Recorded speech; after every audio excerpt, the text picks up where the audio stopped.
Peace, welcome to our panel. My name is Jasiri X. I'm co-founder and CEO of One Hood Media. And we wanted to really have this conversation about, particularly when we heard Netroots was coming to Pittsburgh, we wanted to have a conversation and make sure that Black-led organizations that have been on the ground and doing great work here in these progressive spaces were highlighted, right? We didn't want, and for those that might know or be familiar with One Hood, One Hood actually came to fruition around what now is called in philanthropy narrative change, right? We actually came about, the Heinz Endowment and Pew Center did a study in 2010 about how specifically Black males were covered in the media in Pittsburgh. 90% of the time was crime. Quality of life stories about Black men were less than 2%. And so we came together to really empower young Black and brown folks to tell our own stories. And that's kind of how One Hood Media came about. And so we wanted to make sure if there was a political conversation being had in Pittsburgh in 2022, that the success stories of Black-led organizations here in Pittsburgh and the work that we put on the ground and have been doing, oh, shit. Oh, I saw a flicker. I'm sorry. Should I be cursing? We adults, right? My daughter is here. She's okay. Do we got it? All right. If so, I'm gonna skip this initial thing I had. I had a video, but I think I'm gonna skip that. Okay. It's flickering, but yeah, I'm gonna skip that. So I would like to have our panelists introduce themselves, and then we'll get right into this conversation. So I'm gonna start with you, Brandon, if you can introduce yourself. Can you hear me? I don't think these are on. Oh, I think you might have to. Oh, I'm all touching your mic. Just doing COVID. Can you hear me now? Yes, I can hear myself. Hi, I am Brandy Fisher. I am the founder and CEO of the Alliance for Police Accountability. The Alliance for Police Accountability is a coalition of over 30 different organizations focused on criminal justice reconstruction. Hey everybody, my name is Summer Lee, and I am currently the state representative for one of the districts right here in Pittsburgh and the regions bordering it. I am the Democratic nominee for the 12th Congressional District, and thank you. But in this capacity, I am actually co-founder of Unite PAC, which is a PAC that we founded in 2018 after my first election, because what we saw were that when progressives, particularly progressives, but folks of color, marginalized folks are running for office, there are rarely resources, information for them to go to. We know that if we are going to be a successful movement, then we have to match and meet the energy of the establishment if we're going to be able to take them on, which means that our folks, our candidates are going to need somewhere to go where there's a home for them to do everything that they need to run successful campaigns, and that's what we've done, and we've been partnering with these folks here on the stage, which I'm sure we'll talk about all those successes that we've had since 2018. My name is Robert Salim Holbrook. I'm the executive director of Straight Ahead. Straight Ahead is the C4 that emerged from the Abolitionist Law Center. We primarily do work around building political power for communities that are impacted by mass incarceration in the carceral state. Our political theory springs forth from the fact that any space that is not contested in America politically will be occupied by someone that is usually has positions that are harmful, not just to your interests, but to your existence.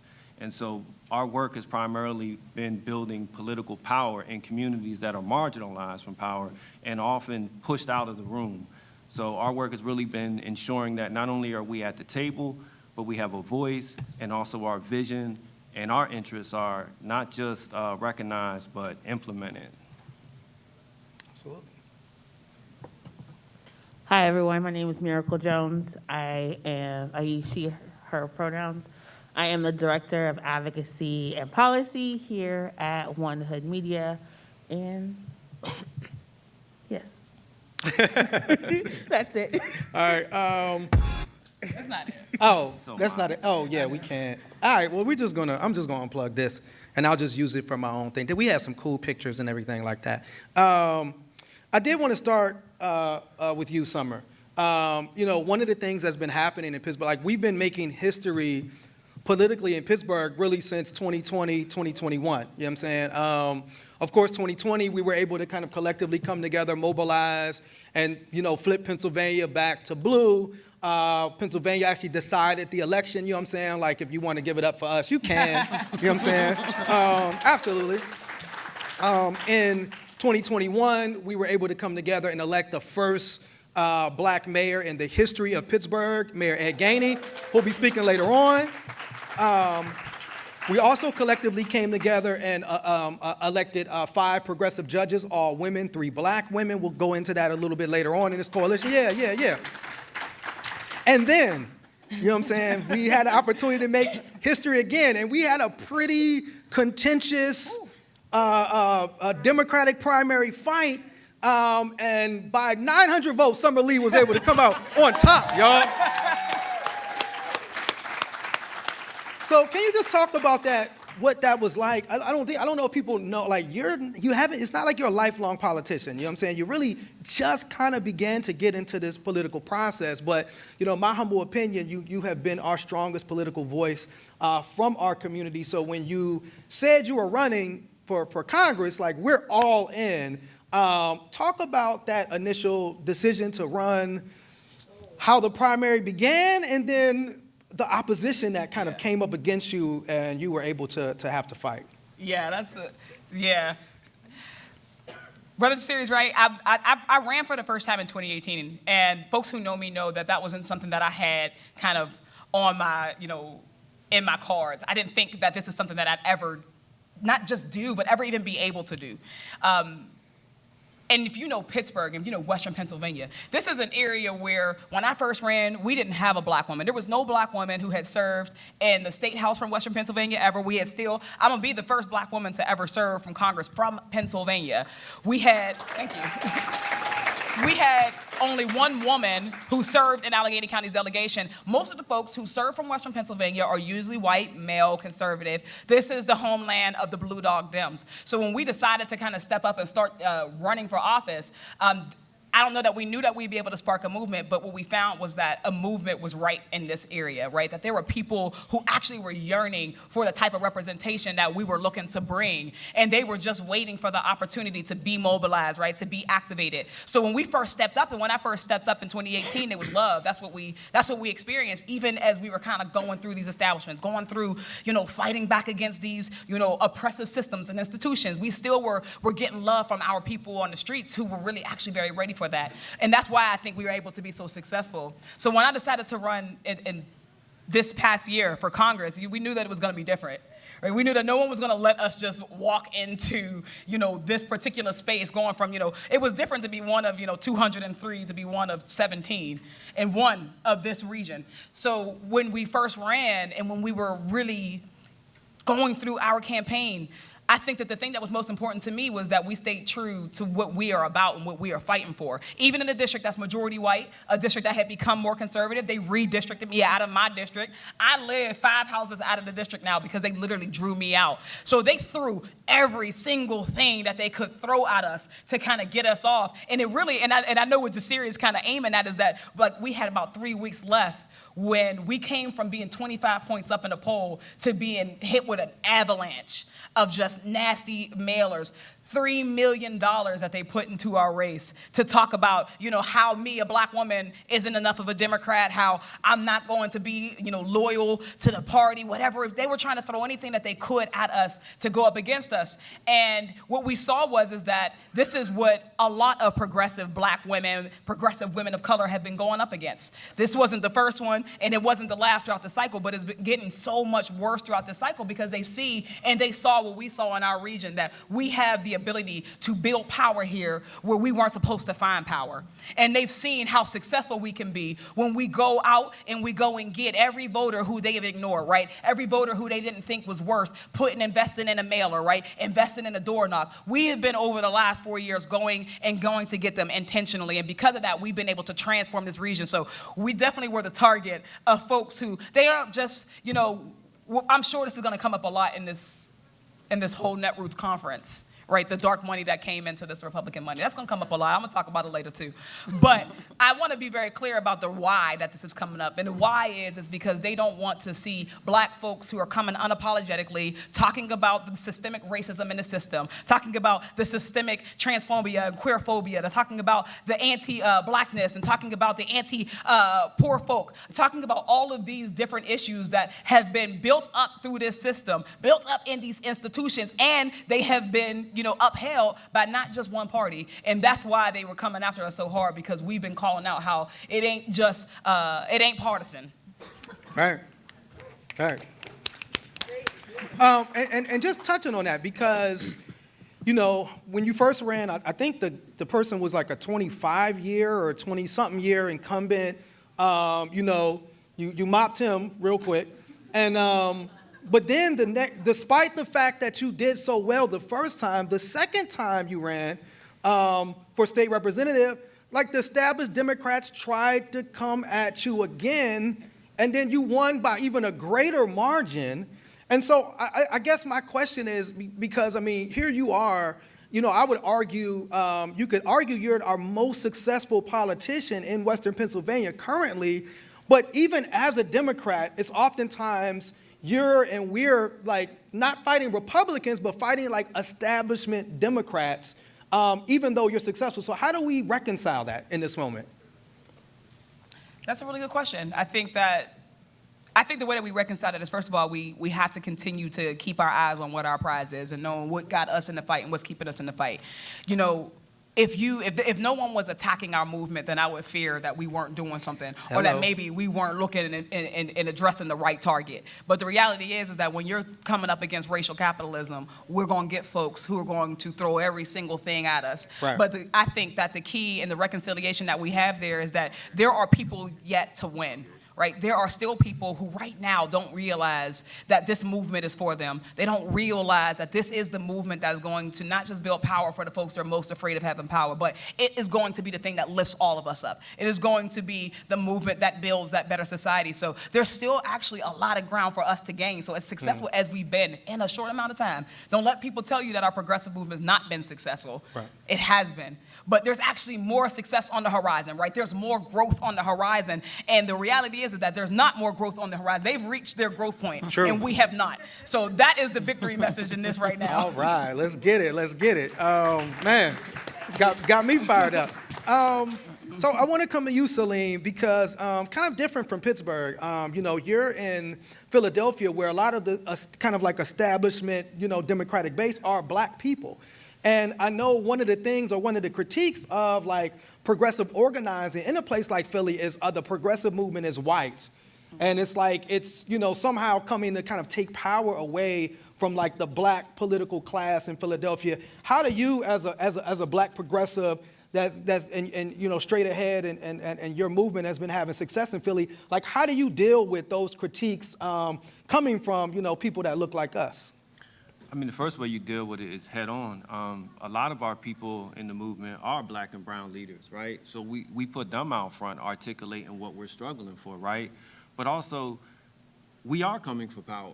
Yeah. Right? We are coming for power, and it's about upending the status quo. And it's definitely different in Philadelphia, because in Philadelphia, we're taking on a well-entrenched black political patronage machine that has pretty much had its way and been in power for probably 40 years in Philadelphia. Now, to break the context down to that, black people had to fight for power in Philadelphia 40 years ago, right? So I don't want it to seem as though we're just disregarding that struggle. Like my aunts, my uncles, my parents had to fight in order to seize political power in Philadelphia, especially from someone like Frank Rizzo, who was a brutal racist dog, right? Who was a police commissioner and the mayor. However, along the line, in the 80s and the 90s, that political class lost its way. Not all of them, but many of them, and seemed to be more content with maintaining the status quo than upending it, right? So now there's a younger generation of black and brown activists in Philadelphia who are finding alignment with many younger white progressives who, coincidentally, are changing the demographics of the city, because many of the same people within that black political class have gentrified the city through urban development, right? So now they're watching the demographics of the city change because they raise the rent, right? They push poor people out of traditional black and brown communities, right? So now they see themselves under attack, right? But they're under attack because you lost your way. And that's what Summer was talking about, staying true to our principles, staying true to what we're fighting for. At the end of the day, look, I remember in second grade, I had to watch the inauguration of Mayor Wilson Goode. That's like how big this was at school. Like my teacher told me, you're watching history here. And we sat there and watched him become mayor. 3 years later, I watched him drop a bomb, authorize the dropping of a bomb on Move, killing 11 black people and destroying an entire black neighborhood. 7 of those people that died in that house were children, right? So that really frames how we're addressing identity politics in Philadelphia, right? We're gonna look at your values, what you represent first before anything, because we're not, we've been sold out too many times by folks that look like us. So that's the battle that's going on now. Also, too, the narrative that like the progressive movement is a white movement is something that is really irritating, especially if you know history. King was a progressive. Malcolm was a progressive. Cecil B. Moore in Philadelphia was a progressive. Anyone who seeks to upend the status quo is going to be labeled radical, progressive, socialist, communist, an agitator, and whatever, queer, just different. It doesn't matter. They're going to label you. And so that's the fight that's going on now. We're coming to upend the table. As Summer said, this is about racial capitalism. This is about poor black and brown people. And it's also about working class people in this country being crushed by a status quo that seeks to perpetuate that. So it's, we're almost living in, particularly in urban areas, the world of the slums now, where essentially people are being pushed out of their neighborhoods, and because people can't afford rent, they're having to rent out houses, 4 or 5 families living in a single house, right? In Philadelphia, they had a fire that killed, I can't remember the exact number, but it was like 20-something people living in the house. But that's because rent is so high in Philadelphia. And that's a trend, unfortunately, that the political machine, because I'm not just going to label it the black political machine, but the political machine in Philadelphia is maintaining. And unfortunately, some of their allies, or a large part of that, happens to be the black political patronage machine. And that's the fight going on in Philly. And it's an ugly fight because it's personal. And I wanted to talk a little bit about that because, Summer mentioned kind of like the dark money, right?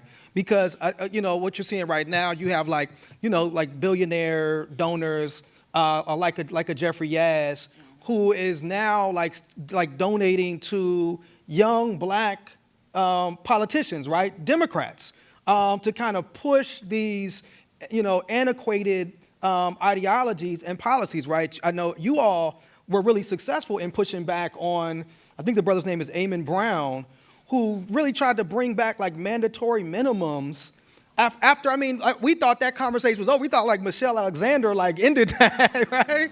But here was, and this is a young black Democrat in Philadelphia, but buttressed by kind of this dark money that's, almost coming with like Republican policy measures. How can we combat that that's happening now? I want to also add that not only did he try and bring back mandatory minimums. Can you just come a little bit closer to the mic? Add that not only did he try and bring back mandatory minimums, but he's in the pocket of developers in Philly. Wow. His whole objective is to gentrify his neighborhood, to raise the rent, because he's a developer himself, right? Wow. And what we saw in the last election cycle, we saw a very interesting phenomenon is that Jeffrey Yaz, who is essentially a funder of Republican PACs across the country, put in millions of dollars challenging progressives, not just in Philadelphia, but across the state. Many of the progressive incumbents in Philadelphia, Rick Krajewski, Nikhil Saval, Elizabeth Fielder, he actually put funding into, and Chris Rabb, he actually put funding into their Democratic opposition, into their primaries, right? So that tells you that if candidates are taking money from, dark money, from someone who is funding Trump PACs, you know where they stand, right? So now how do you take it on? Again, you have to address it head on, right? You have to expose it. You have to do away with the niceties, right? And you have to identify it as wrong, but also more importantly, look, when you talk to people, when you get out there knocking on doors and have these conversations about how they're being exploited, how over-policing and mass incarceration is destroying their neighborhoods, how they don't feel safe despite Philadelphia's police budget almost being $1 billion, right? But yet we can't get adequate funding for our schools. People can't find funding for childcare, right? That's really a major issue in Philadelphia as well, right? All of that contributes to unhealthy neighborhoods. And when you have those conversations and you show this is what we're fighting for, safe, healthy, thriving communities, and this is what this person is fighting for, to defund those communities, to defund our services, essentially to move you out of your community so other people can profit. Usually, as Summer showed, as we've shown in Philadelphia, you're going to win. But you have to hit the doors. You can't depend on mailers. You know, you can't depend on media ads and things like that. All politics is local. You're going to have to get out there, hit the doors, and establish connections in the community. Absolutely. And speaking of hitting the doors, coming to you, Brandy, because, you know, we talked a little bit about this. History was made, and your organization, Alliance for Police Accountability, made history by hitting the doors and putting together 2 ballot measures that were on the ballot in 2020. Yeah. One was to end no-knock warrants. The other was to end solitary confinement at Allegheny County Jail. I want to say it was 65,000. Wait, speak that into the mic, Brandy. Say that a little bit louder. You kind of was quiet with that. Over 66,000. Over 66,000 petitions. So can you talk about like what inspired you to do that and how that process went and how, you know, Alliance for Police Accountability was able to be so successful with those 2 ballot measures? Sure. I would be remiss if I didn't mention Daniel Moroff's name. He's a colleague of mine, and he is gung-ho about referendums, and he's been talking about them for years. And so I decided to like entertain that when it came to 2020 and 2021 election because we knew that we needed a new mayor. Like that was the inspiration after the protest of 2020, the response by the police and the allowance of the mayor and the lies that he told about what occurred, we knew that we needed a new mayor. And so, you know, the idea of how are we going to, I mean, because we also were a part of people liking this mayor that we needed to get rid of, right? We were a part of, you know, him being touted as progressive.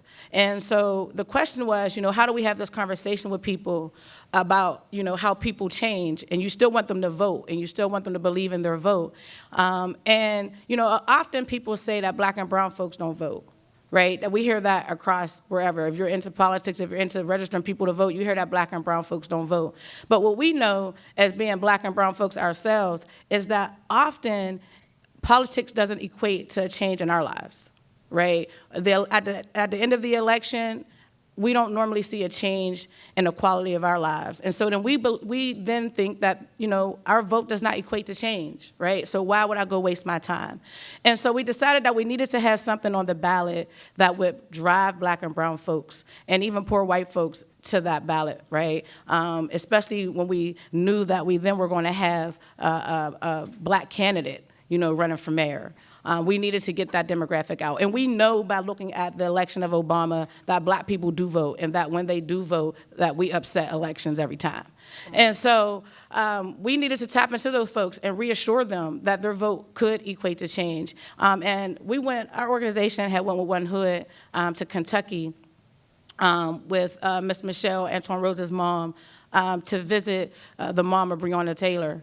And when we left there, she had charged cities with passing no-knock warrants in their particular city. And so when we came back here, that was one of the main reasons we did want to do a referendum, is because we wanted to push that no-knock warrant. And then, we've been working with ALC for quite some time, and Allegheny County Jail was just horrible. There's no other word to describe it. We've been having deaths left and right. And at the time, solitary confinement was a really big issue that complaints were coming in at. And so we decided to do a referendum on extremely restricting solitary confinement. And we worked with a lot of attorneys, especially attorneys at ALC, to craft this legislation ourselves so it could represent what was really needed.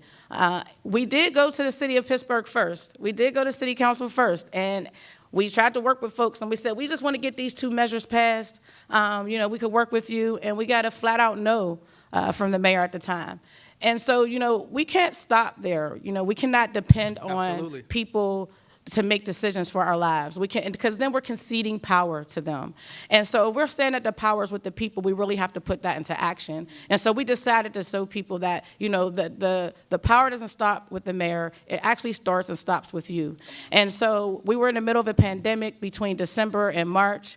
And we had signing stations on the back of people's porches. We had a bunch of volunteers. We definitely were responsible as far as COVID, but we went out and we hit those doors. And we got over 66,000 signatures to put these referendums on the ballot.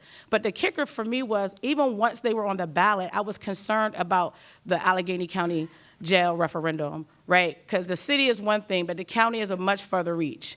And then, I learned in this process, and I think a lot of people did, that our politics is not as divided as they would like us to think. Yeah. When an overwhelming majority of people in Allegheny County, when black folks are only like 20-something% of the population, or less than that, right? Allegheny County is 12%. 12%. City of Pittsburgh's 20-something. So Allegheny County, 12% of the population, and the voting for that referendum to pass was overwhelming.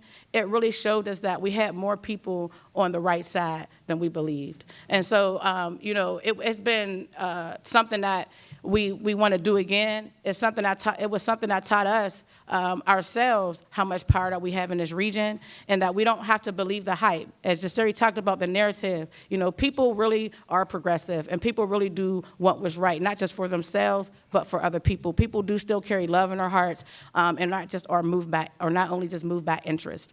So don't forget that when we're out here knocking doors, that people still do care. Absolutely. Great testimony. I did want to ask one more question, but I know I don't want to, step on the panel at 4. But, you were really kind of early to this space that's happening right now, where people are looking at reimagining public safety. Alliance for Police Accountability has been around for years. Can you talk about, now it's like a national moment kind of came, and how you're working to, maximize the efforts to reimagine public safety and not go back to this old idea of just throwing more police at the problem, but thinking about public safety in a different way. So can you just maybe give us a little jewel so that we'll come to the public safety panel at 4 o'clock? Sure, thank you, Jasiri. People, they talk about defunding the police, right, and how practical that is. They talk about abolition and how practical is that. But really, these are ideologies and terms that people who believe that police are just simply not the answer to a lot of the social ills that we face come up with, right? And that's really basically what people are saying, is that we don't need to depend on the police when someone is so-called loitering downtown because they're homeless or experiencing homelessness. We don't need to depend on the police when someone is having a mental health crisis, right? They're not the people who we want to respond to that, and they're not the people who want to respond to that either, or who even need to respond to those situations. We don't need to depend on the police when, someone is, downtown maybe shoplifting, or, has possession of drugs because they have challenges or struggles with drug abuse and use.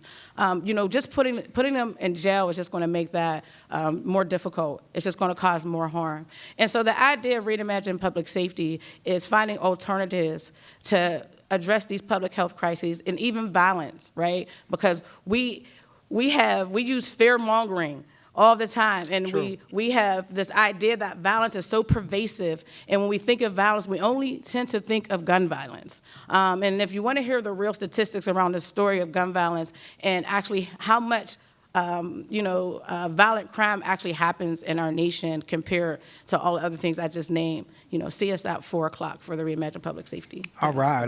That's right. Leave a cliffhanger. So I want to come to you, Miracle. I think for me, I look at kind of this movement, and I know you touched on it, and I think you run around the same time. I look at it as really, even this political movement that we have right now really grew out of the movement to get justice for Antoine Rose II. For those that don't know, Antoine Rose was a young man that in 2017 was shot 3 times in his back while running away from an officer. He was unarmed. This happened right outside the city of Pittsburgh. And a lot of us came together to try to get justice for Antoine. So that happened in 2018. 2019, the officer that shot Antoine Rose was found not guilty. A lot of folks took to the streets then. And then, of course, 2020, we saw the movement to get around the death of George Floyd, Breonna Taylor, and Ahmaud Arbery. Can you just talk about, Miracle, because you were involved in all of those movements, frontline on the ground, about how, I guess authentically, we've been able to kind of take that energy and actually change policy. I think a lot of times people want to do that, but sometimes I think it's done in a way that is harmful to the movement, or it's this idea that we have to do one or another. We either have to protest or vote. Can you just talk about kind of like organically how both of those things came together and that movement actually led to some real political change here in Pittsburgh? So Your mic's not on. It went on? Yeah, I think it did. Is it on? Is it on? Check don't it, know what click to it. do. What am I supposed I to didn't do? want to touch it. Can you hear me on this? Okay. So because Pittsburgh is very anti-Black and very segregated, a lot of people really do not cross bridges to learn about each other, to engage in any sort of way. And so one of the ways that people come together outside of entertainment, unfortunately, is through protests. It's very weird when you think about it. But if you go to a protest, that is like one of the most diverse crowds you're going to see, True. like outside of a Steelers game. Like really, like if you think about it, it's just weird just locally. And so when you're protesting, you're literally having, your life depends on a stranger. It depends on the person next to you showing up with the right intentions. It depends on the person, not antagonizing the wrong people. It depends on the people following the leaders. And so you build a legitimacy and a trust. And I always say what happened in 2020 was that white people not only came out to protest, but white people got hurt during the protest here in Pittsburgh. We've been tear gassed, we've been arrested, we've been beat down by police as Black organizers. But when it was the white 20-year-old you sent to college getting tear gassed in the middle of a street in East Liberty after you just kicked a bunch of Black people out, people said, oh no, this is not what's gonna happen. And so it angered them and people mobilized and came out. What's unfortunate is Black people always have to suffer before people wake up and before people engage. We were talking about gentrification 5 years ago, 10 years ago, 20 years ago. We were talking about climate change decades ago, right? Indigenous people have been leading these fights.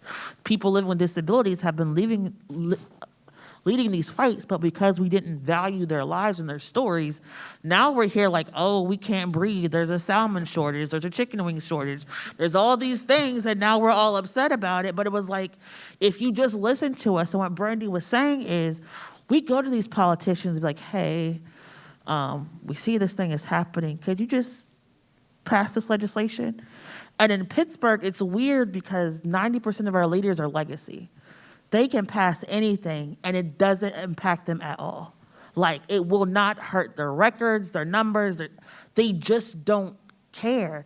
And that's a little bit different for our establishment. It's like, We're telling you you are dying and you don't care. So then we march, you say we're too loud, we're disrupting things. Then we run for office and you say, well, we didn't wait in line, we didn't wait our turn. Then we post, we write legislation, you say we're trying to cause trouble. And so at some point, it's like the excuses have to stop, and so we're just going to show up as our authentic selves, put all our demands out, and you either going to get with the program or you're going to get left behind. And I think for us, the issue has been our allies have been our biggest detractors in building progressive movements. If I can go to a Republican and say, hey, well, it's nonpartisan. If I can go to a person who's supposed to be in opposition and say, hey, this jail is too expensive, and they say, you know what, I'm going to close the jail down, and then I go to an ally and I'm like, hey, this jail shouldn't be working, and they're like, well, I'll talk to you about that next year. It's very heartbreaking. And so what we're also having to wrestle with, especially for us in abolition, is the most aggressive advocates for abolition right now are like January 6th to 9.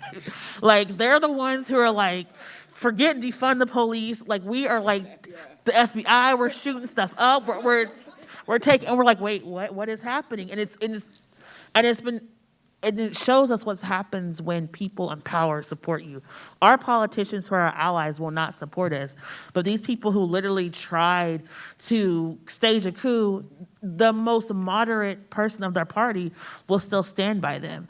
And that's kind of also a thing that it hurts a little bit. Like, building power and doing all this progressive stuff, it hurts. And particularly as nonprofits, we can't endorse people, right? So when Summer is being lied on and attacked, even though she's my friend, I can't say anything in an official capacity, right? And so we're literally, as Black-led organizations, watching people fight for us kind of get slaughtered, on the front lines. We can't do anything. And then we have to, after Election Day, go to these same people and be like, okay, let's break bread because it's all of us or none of us.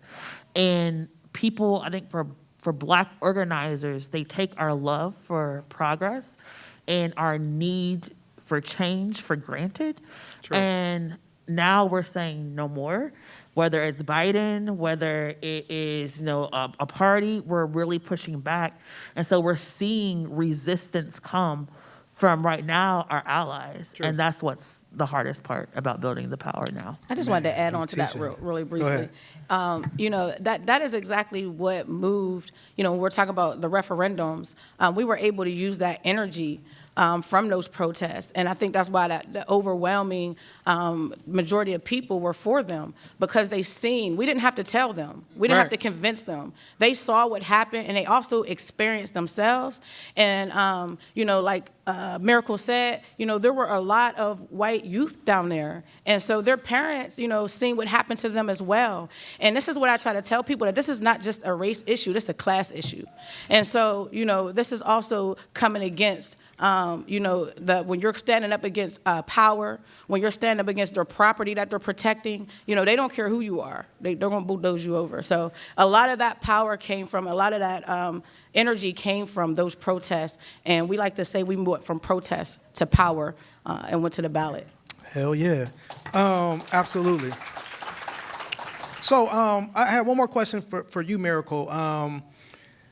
As One Hood, we come as artists, and a lot of times, we use art and culture in this political space, and you're somebody that's just an advocate, a staunch advocate for, Black joy being present in this space. You did a TED Talk on it. The TED Talk has almost 2 million views, you know what I'm saying? Shout out to Miracle.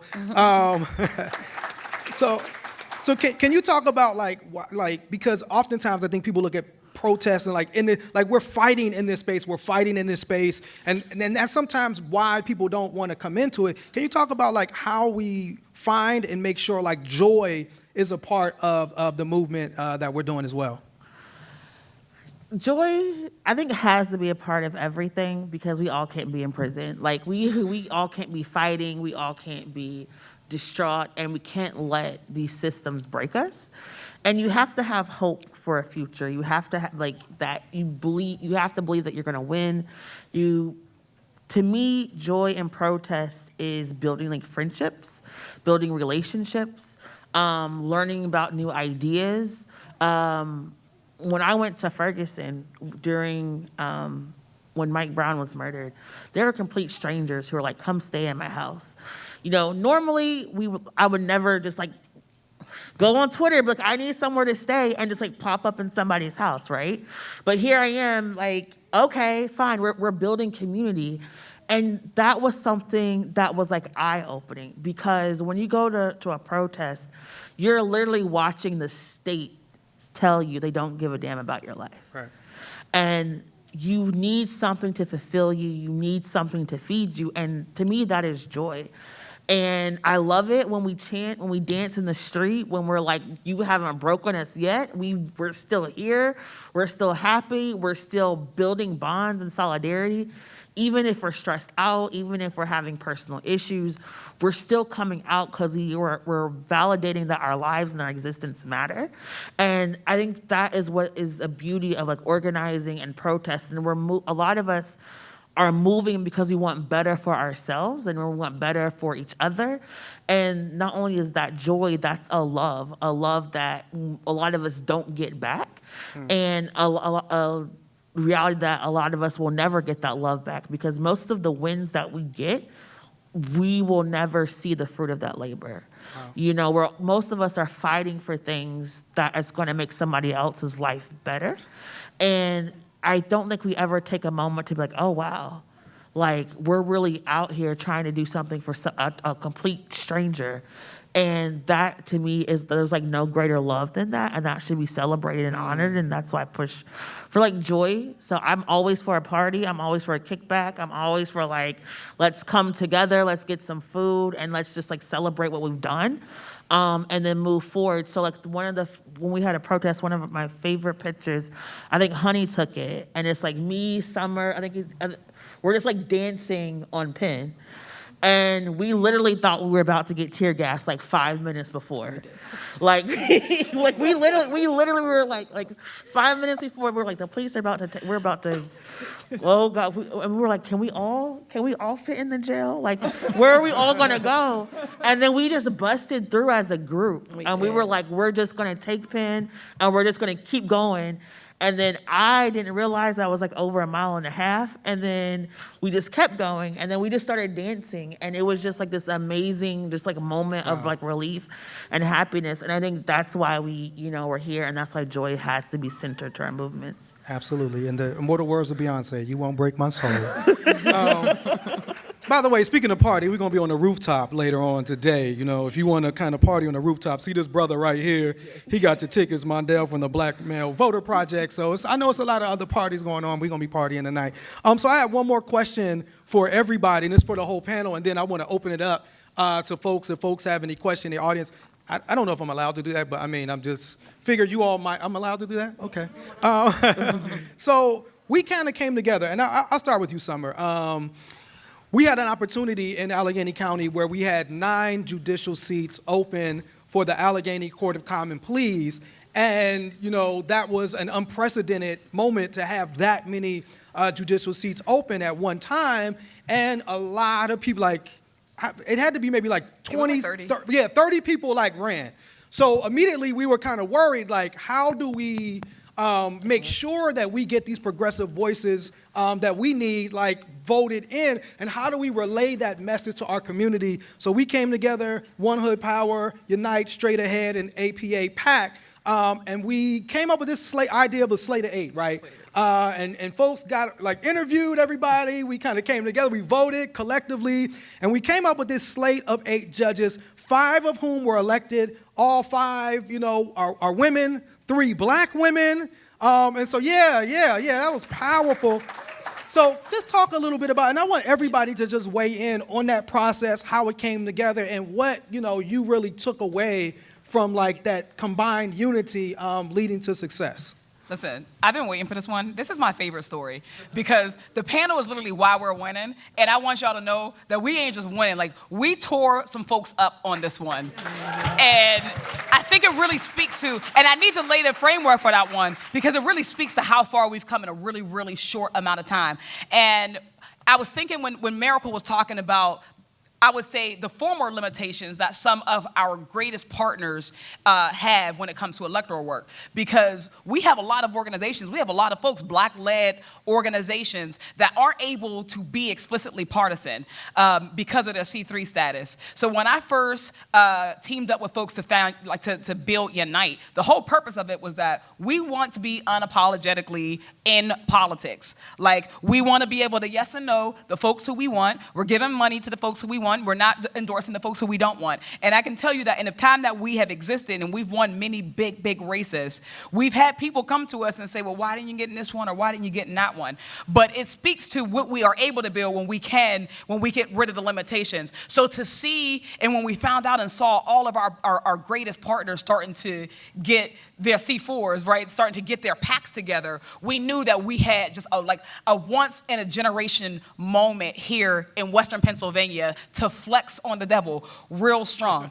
So when the slate opened up and we had these 9 openings, and we had come and we had worked together, maybe not as explicitly, but we'd worked together on a DA race. We'd worked together on various races for county council and for state reps to get us all in office, and we were winning, and some of them we had some tough losses. But this was the moment. I remember calling Brother Salim all the way out in Philadelphia and said, listen, if we were to do something here like this, would we be able to get some money for it? Would we have folks who would fight with us? And just from that, just like we all just came together just quickly. And it wasn't an easy process, and we pissed off some of our donors and we pissed off some of our foundation friends. But when it came down to it, let me tell you, everybody in Allegheny County had to come to these 4 Black-led organizations, and they had to find out who we wanted to be on the Court of Common Pleas. And that's a power that we had not had before, but for the fact that we all knew that we had to come together to do that. If we had maybe done it individually, then I know that our 5 women, 3 Black women who went from the bottom of the 9 to the top of the 9.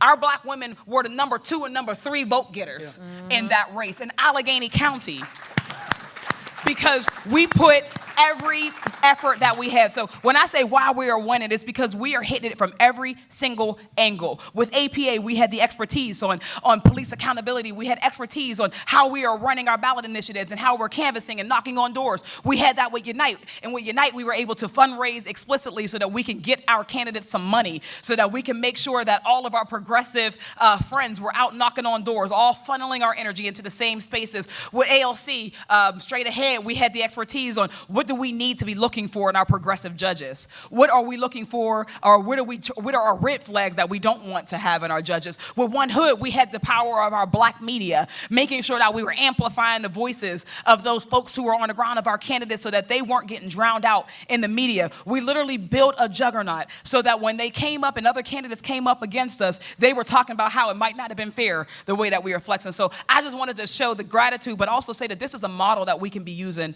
in other cities. Look around and find the other people who are doing the work. We don't have to duplicate services, but there's a lane for everybody. Whether it be media, there is a lane for media. There is a lane for art. There is a lane for that legal expertise. There is a lane for folks who are political. There is a lane for folks who are issue-based advocacy. And when we are actually joining forces and not coming at things piecemeal, when we're all focusing our attention on one cycle at a time, we can get so much further than we are when we're all kind of working against each other. So we have big plans. Keep on looking. We're not done. We have big races next year. It's a DA race again. We got a county executive race again. And I can tell you that our coalitions, our Black-led coalitions, aren't done just because we got our first Black mayor and our first Black congresswoman. Come on now, right. come on. Yes. I would say, not to be a downer, Thank you, Miracle. but we ran, and then they had another person, and they appointed the person who was next. And then they said, well, we're not going to do another cycle. We're just going to always appoint the next person. And then we said, okay. And then we get a email alert. They said, oh, there's a new judge. The governor has appointed someone to the court. Person was not next in line. The person did not even get a tenth of what our candidates won. And so for us, it's this idea that we always have to keep the realization that people are always working against us. We got these judges in, And now we have to realize we got to get tip staff in and we got to get admin in because they're making the judges' lives even more difficult. And they tried to not they ran on a criminal justice slate. They did everything they could not to put the judges in the criminal courts. When I was interning as a law student here, I was like, Pennsylvania is so sexist and so racist. I will never work in Pennsylvania at all. And I went and got barred in New York because of that. And to know that these 5 women were put in there and that we still support them and we still show up, we do court watch as well to make sure they realize they're not alone. We are building power because we don't just win and stop, but we also support. We talk about, oh, we made a mistake when we made a mistake. But what was the most important thing is we did not waver in our values.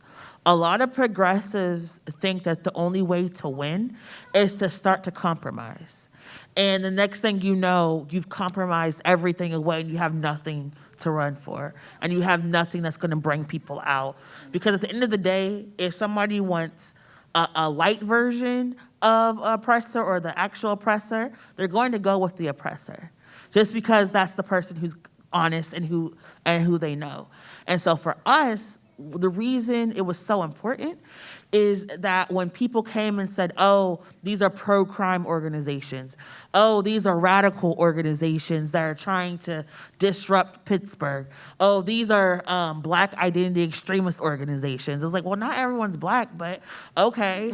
But, but we're here. And you're like, okay, yes, we're radical. We're radical because we don't want people evicted. We're radical because we don't want people assaulted in jail. We're radical because we want everyone to have a meal in their home. And so we didn't waver on who we were.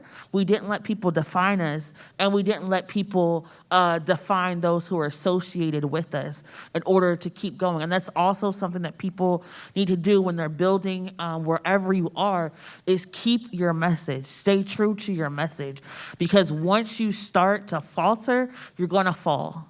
And so wherever got you in the race, keep saying your slogans, keep saying your values, and don't let other people define you. Excellent, excellent. Yeah, you can clap it up for that. And just a small note before I open up a question. You're right. The top 4 vote receivers in the judicial race in Allegheny County, all 4 were black. In a county that we're 12%. And then also, I just want to make it clear that all of this success we're talking about was done outside of the established Democratic Party of Pittsburgh and Allegheny County. I want to make that clear, because I think sometimes we think that if we don't have the support of that established party, that we will not have success. And sometimes we fear like, here's somebody who's been in office for 25 years, for 30 years, and we feel like, oh, how can I challenge that, or how can I run? And so to me, I just want to emphasize that folks ran, when they said, oh, we'll give it to you next year. No, we running now. We running now. We want to see change now, and change came now. And it came through our unity, our belief, and our uncompromising values. So give it up one more time. I want to add one thing to that I think we didn't talk about enough, is how, the difference between organizing per pre-election and all year round. Sure. Right, and so the one thing about the issue-based advocacy, and also that slate being a criminal justice slate, one thing about the criminal legal system is you're going to find it almost in any issue, right? There's an intersection or an entry door into the criminal legal system almost from every other industry or every other area, whether you're talking about housing or whatever, the criminal justice system is involved. But the importance of being out there on the doors all year round, I cannot emphasize. Because one, people feel valued for real, right? They don't feel like you just need them right now for their vote. So when you're talking to them, they're listening to you because they saw you last month, they saw you 6 months ago, they saw you 8 months ago. They know that you really mean what you say and that you're in it and committed. And 2 is that you need to keep people engaged in these issues, because then they also become those leaders. They also become, us. They also become out here because they get the issues, then they understand, and you don't have to convince them to go vote any longer. And so now that one person that you were trying to convince to vote is convincing other 10 people to go vote, because now they believe in it, they get it, they understand it, and they see how the system works. And now they have that drive and motivation to disrupt it as well. Just real quick, Desiree. Excellent. Go ahead. Just one thing, because I just want to put the cap on it, that one of the lessons we learned both in Pittsburgh and Philly is that don't run to the center. There's no center in American politics anymore. And that's how we won in Philly, and that's how we won in Pittsburgh. We ran to the left. We brought people out who previously didn't want anything to do with the system. That's who you have to target. Don't target the status quo. Don't run to the middle. You're running to a dead hole. Excellent, excellent, excellent. So I see, were you raising your hand for a question? Okay, so I'm gonna come to you, sir, first, because I saw your hand first, and then I'm gonna come to you, ma'am.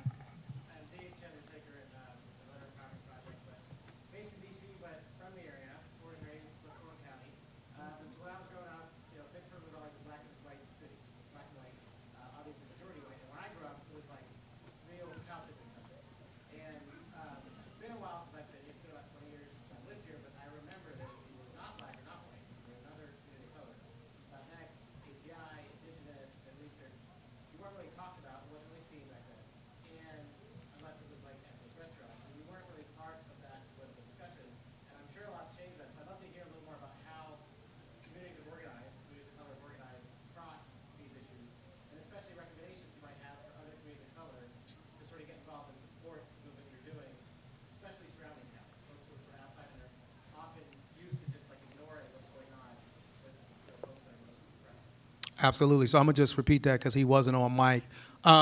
He talked about how Pittsburgh is, he's right, it's kind of a very black and white city. And just talking about how oftentimes if you're, other than black or white, you kind of become marginalized or sometimes not even talked about, and how we were able to organize across those lines and kind of build a larger coalition outside the city, outside the county, and just some knowledge and game on how to do that. So yeah, Summer. I'll just very quickly say that it takes intentionality, particularly because Pittsburgh is one of those cities that was so starkly black and white. We are seeing communities, we're seeing growing refugee communities, growing Latinx communities, API, and I will say, because as a black woman, I have to root everything in my blackness, that when it comes to building that political power, none of us had it, right? It was genuinely white-held legacy, particularly because not even just poor white folks, but legacy white-held power. So in order to win it, the only way that we could win and build power was recognizing our need to build those inter-community, right, between all of our communities. So I will say with the founding of Unite, it's called Unite for that very specific reason.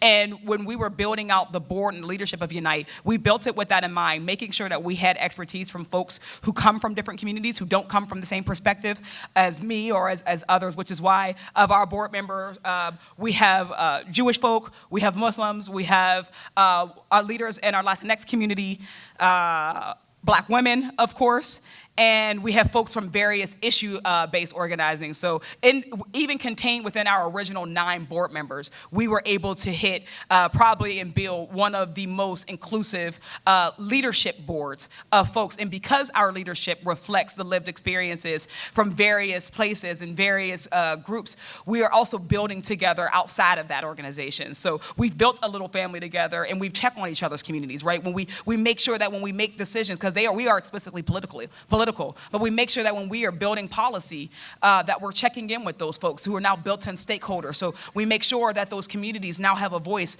in every part of our decision-making process, making sure that they're having a voice as we are deciding and building with those candidates. So I would say it's built-in equity and making sure that we are always being accountable to that built-in equity. Excellent. Go ahead, Miracle. I would also say, is this on or no? No.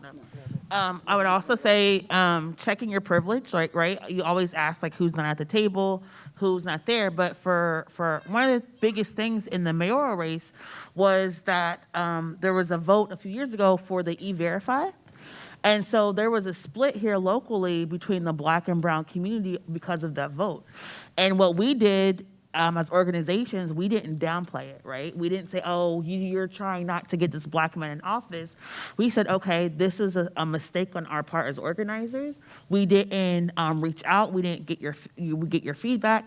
We understand you're going to take a different position, but we're still going to show up at your events. We're still going to go out to your community events, and we're going to try to figure out how we can build power in the future. And that's also a thing, is we don't know everything. every group that's out there. And you have to be humble enough and human enough to admit your mistakes and also show up with intentionality. So for a lot of us, we were at, because Pittsburgh is a resettlement city, so we've come to, not one more events. We did the do not separate family events. We did the sign-on letters. We engaged. For us right now, we know the Protect Trans Kids, it is a huge argument, and a lot of this current wave of fascism started with transphobia. So as organizations, we were making sure we talked like Dina and Trans Uniting. We were showing up at different events. We were going to Pride, not just to show up as supporters, not to get people to partner with, but show up in earnest and learn and engage. And that's how you build. So now when people come in, we can tell them about the Latino Resource Center. We can tell them about all these different organizations, and we can give them names of people, even before we even talk about picking up candidates. And so I would say, if you're in a place and you see the demographics are changing, show up. The easiest thing is to show up at I'm a-religious, but the easiest thing to do is show up at a religious event, right? A lot of communities have, holidays. They have parties, parades, picnics. Show up, do a welcome basket, send a card welcoming people to the neighborhood. Do talk to your grandparents and ask how they communicated before the internet, and how they would reach out to folks, and do those same same things to show up and then learn, right? Google communities, Google what's going on, what the issues are, and then educate yourself, because the people are not your educators. You have to go out and educate yourself. So that's what I would say. Excellent, excellent. Your question? Hi, everyone. Thank you so much for each and every one of you for being here and the work that you do every day. So I want to ask about the support that you all have and the work that you do. I know that you all carry a lot of weight, and that kind of work that you do is very isolating. So where do you find the most support, whether it's in partnerships or organizations? So, oh wow, you're gonna put us all on the spot. Huh? So the question was about where do we find support, right? And I think that's a very real question, right? You're out here, you're fighting, you're on the front line, and oftentimes the work is very demanding. So where do we find support? Where do we find comfort? Where do we find joy? Does anyone like to answer that? I could just briefly say that I find it in the movement. I find it with our. I find it in the movement. I find it with our movement partners. There's such a thing as trauma bonding through this work. I have found that is something real. But like Miracle said, you definitely got to make space for joy and make space for fun. But most of my emotional support comes from people being within the movement family. I appreciate that, but that's not exactly my question. My question is who are those partners? Can you name people? Oh, sorry. Yeah. Name those supporters. Some yes. of them. Are you talking about their names? So yes, two of them are right here, Sean Damon and Chris Henderson from Amnistad Movement Power, Amnistad Law Project, Free the Ballot, the Coalition to Abolish Death by Incarceration, the Human Rights Coalition, One Hood, Alliance for Police Accountability. These people I just named were people that were supporting me when I was in prison, right? I did 27 years in prison and came home, and those folks were there for me when in prison, and as I transitioned into this work, they were still there for me. So this is definitely not a transactional movement. It's a movement, deeply rooted. Kendra Brooks that left here is someone else from she was in the back hiding. There's a lot of people I can name, right? It's relational. I have a lot. Oh, you said you don't want. And I did. I mean, and speaking on this, there are organizations that aren't on the panel that I wanted to name, like VEAM in Pittsburgh, like Black Women for Better Education, that actually ran and won board seats on the Board of Education. You have Take Action Mon Valley. Miracle mentioned Trans Uniting. So there are. I mean, Pittsburgh is I always tell. I make a joke and black people, you're one black person removed from every black person in Pittsburgh and Allegheny County. So if you mention a name, if I don't know them, we have one black person we know in common. So we are a close-knit group and organization. We work a lot with Casa San Jose, which is our one of our Latinx partners. And so we do kind of come together, move together, grow together, and try to support one another. So if we see, oh, y'all coming at Brandy, like we're going to all form and kind of come around. And That's right. That's right. Don't Right, try. right. and the same thing, when folks will come at us or One Hood, folks come around. So we are very communal in the work that we do here in Pittsburgh. Very communal. And I just wanted to answer that a little because I hear that as twofold, right? Because there's the personal support you need because leadership is very isolating. Sure. Being on the front lines, getting tear gassed is very traumatic. That's a very real thing. And so, in talking about this work, we're winning, but another reason that we're winning is because we're also healing together. Right, we have these open conversations with one another. We can be honest with one another, and we can also call each other for support. Like I texted Siri like 6 this morning. When you wake up, call me because I was spazzing about doing my panel. But so it's a real that real support is there. You don't feel like you're getting on anyone's nerves or that it's too much. And then even across like Pittsburgh United is also another organization that's out here on the ground knocking doors. So I think I wanted to answer and speak briefly to the inclusiveness of like Latinx communities and immigrant communities. Another way I think about being inclusive is being accessible, right? Even if you can't talk to a certain demographic or community, I think just by having like your information translated into another language, like they look at that and see that's inviting without even knowing you were talking to your organization. They might say, oh, that's a place that I might feel welcome. Even when now today, I forget, we probably should have said our names each time before we spoke. Like we have to be intentional about being inclusive at all times. And so it's about living that out and practicing it. We all fail using our pronouns, right? Just being inclusive across the board and making that a way of life and not, just a thing to do. I think we might have. So I'll just take these. Thank you. I'll take these. If maybe we can do. I saw 3 hands go up. So if maybe everybody can ask their question, and then we'll all answer those collectively. So I saw your hand, I saw your hand, and then I saw your hand right there. So if you want to start, and if we can just get all 3 questions, and then we'll answer them because we close out at 2:15.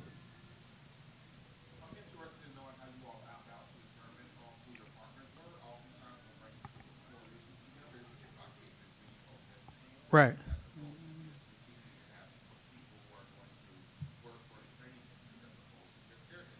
Gotcha. Okay, I got that.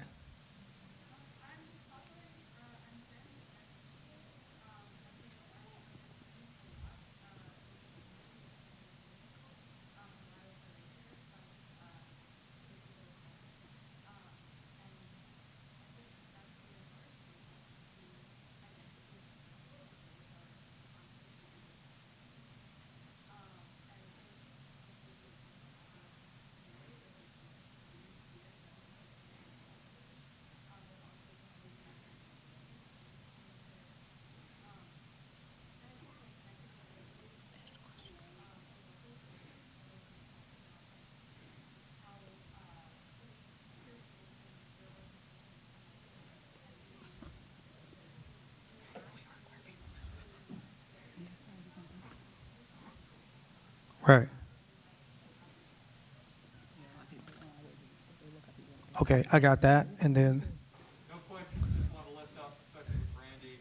Miracle said, all y'all, this is so great to see you on the stage here at Netroots. This is the first time I've been around, like, folks from all over the country. I just want to say, lifting up what you say. Permanent organizers. Yeah. Building people from the community and the community together. There's a lot of folks with a lot of resources coming from our nation's capital inside the Beltway who discovered deep canvassing. Listen to them instead. Yes. They did it. They've been doing it for years. The answer to deep canvassing is give us the money.